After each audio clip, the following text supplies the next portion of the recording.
নমস্কার, আমি পাপিয়া শাস্ত্রী, অ্যাস্ট্রোলজার। আপনারা জানেন আপনাদের সামনে আমার এই প্রথম প্রতিবেদন, যেটা আপনাদের সম্মুখে আমি ভিডিও করছি সামনাসামনি এসে। আমার প্রিয় ছাত্রছাত্রী যাদের জন্য আমি ভিডিও করেছিলাম সরস্বতী পুজোর সময়, কিছু টিপস বলেছিলাম, সেগুলো আবার একটু মনে করিয়ে দিই। আসন্ন পরীক্ষায় তোমরা যাতে খুব খুব ভালো করো, তার জন্য আমার এই ভিডিও করার উদ্দেশ্য সেটাই। তো প্রথমে বললাম যেটা সরস্বতী পুজোর দিন যা যা করতে বলেছিলাম আগের ভিডিওতে, নিশ্চয়ই সেটা তোমরা ফলো করেছো। নীল সরস্বতীর যা যা করণীয় নিশ্চয়ই ফলো করেছো, করবে।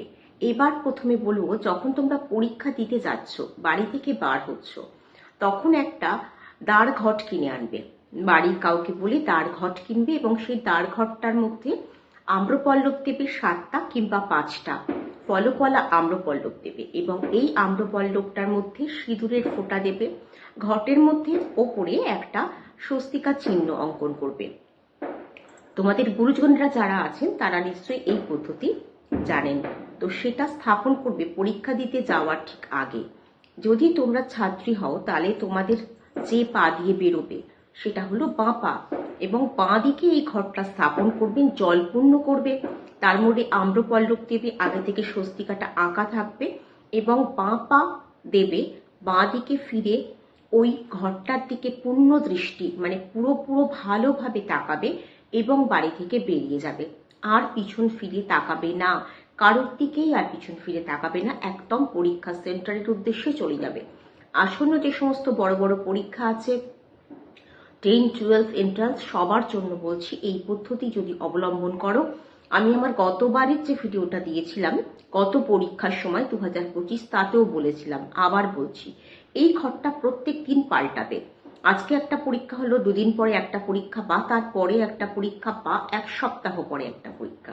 যে কোনো পরীক্ষাই হোক না কেন, প্রত্যেক দিন যাওয়ার আগে, নতুন নতুন পরীক্ষার আগে নতুন নতুন ঘট, মাটির ঘট বিশেষ একটা মূল্যবান নয়, স্বল্প মূল্যেই বাজার থেকে কিনতে পারবে।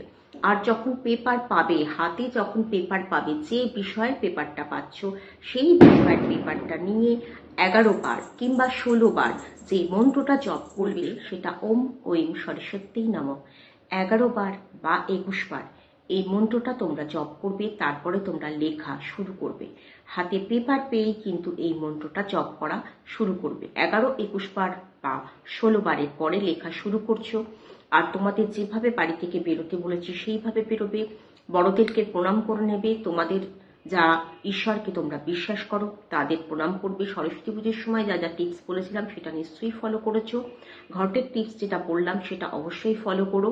দেখো তোমাদের পরীক্ষা খুব খুব ভালো হবে। এই শুভেচ্ছা সহ আজকে শেষ করলাম। নমস্কার।